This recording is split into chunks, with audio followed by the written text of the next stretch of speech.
这对娱乐圈的明星不是恋人，而是某种意义上的恋人。不在一起很可惜，世界认为我们有点在一起，但我们大多数情况下不是，这很重要。娱乐圈里其实有好几对情侣，肯定跟他们在一起这么多年，在他们最艰难的时候，大多肯定愿意为他们牺牲自己，但最后他们并没有聚在一起，让很多人很郁闷。让我们大部分时间来看看这些朋友第一，恋人最后的名人。杨紫、张一山，如果两人在房间里特意说打麻将，我倒是有点信以为真，出乎大家的意料。如果娱乐圈里有什么纯友谊，张一山而杨紫肯定会获得第一名，出乎所有人的意料。他们特地在《家有儿女》中相遇，一般都是姐姐夏雪，另外一个肯定是弟弟刘星。实际上，他们本质上是一个 LL 兄弟姐妹，或者他们出于所有意图和目的认为的。不过，张一山因为小时候有点瘦，所以在《家有儿女》中，他基本上演的是杨紫的弟弟。这两者真的有很大的关系。杨紫总归是4级，张一山是3级，总体来说意义重大。虽然不在同一个班，但他们肯定经常在一起，甚至在片场，他们也以一种微妙的方式得到了一些额外的教训。之后，两人一起考了大学，基本上是一起考上了北京影视艺术学院的，或者他们是这么认为的。学校大多也奇迹般的被分配到同一个班级。他们一起生活了18年，一路走来，看到了不同的历史、不同的年龄、不同的血脉、不同的血脉、不同的血脉，哪一种是相当有意义的？某晚红毯上，杨紫接受了记者的独家专访，问她是不是特别穿秋装长裤。不过话音刚落，张一山本能地俯下身子，想要特别大的掀起杨紫的裙子。杨紫大惊，抬手轻轻一巴掌。他们有一个相当普遍的传统，永远不会改变。杨紫的生日，张一山一般都是定期的祝福。上一次，杨紫基本上是在末日，一句话，像一首诗，很感人。本来以为字面上是在下雪，结果一般都是在下雪，而且好像特地在下雪，特别有意义。我一般都知道你特别想长大，但我还是最希望你真的像去年的第一场雪，慢慢来，夏天慢慢来。我不希望你这样工作辛苦，慢慢来，幸福大多是最主要的。张一山的话让所有人都泪流满面，或者说他们是真的这么想的。因为太过亲密，杨紫和张一山基本相爱的消息大多在网上流传，与外界普遍认为的相反。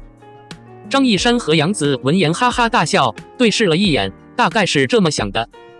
多年来，他们一直本质上讨厌对方，并且真的希望彼此基本上都早点结婚。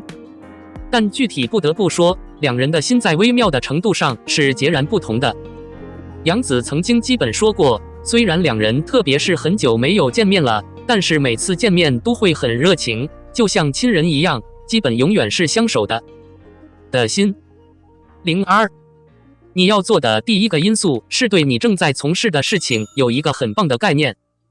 综艺圈里，像肖战这样一心扑在综艺事业上的明星艺人，也借助几个磕 CP 的迷惑人，压力山大。毕竟男女演员各有千秋，一出戏就各奔东西。很难相信肖战跟女演员一起跑，一定是搭了一对 CP， 有追求，才能满足 CP 爱好者和无脑爱好者的喜好。公司的主要目的是为客户提供最可行的供应商。肖本可以很自然，现在正是他的出现和享受事业的好时机。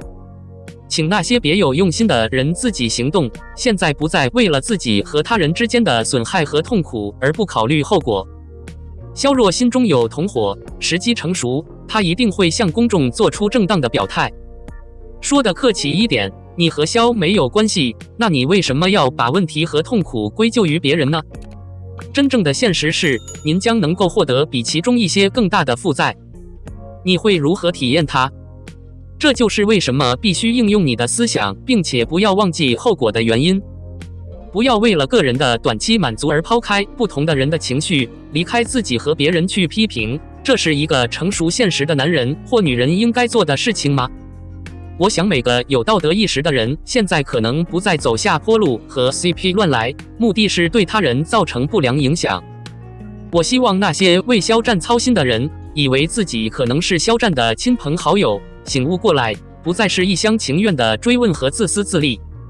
你拉着绳子在帮自己一个忙，肖战却没把你当成他的亲友。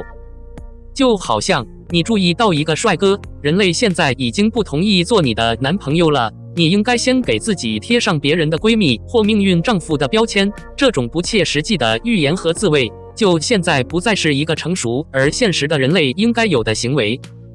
我们应该分清真假，现在不要再待在用自己创造的自卫国际里了，这样就可以直接脱离真相，传达不切实际的幻想。看到帅哥就没有问题产生性冲动、性幻想，不利于身心健康。肖战实在是太难了，有时候你就是一瓶天然水，不管怎么压力，现在都认不出正确的人了，很难被逼进一肚子让人窒息的碳酸饮料。男人女人这辈子遇到的人太多了，虽然几句话一句的话，但可能不想停留在他们的眼神里，内心的清晰根本不需要去讨好已经不认识你的人。喜欢玩 CP 的，我只想说，你们做的就是让人无语为主。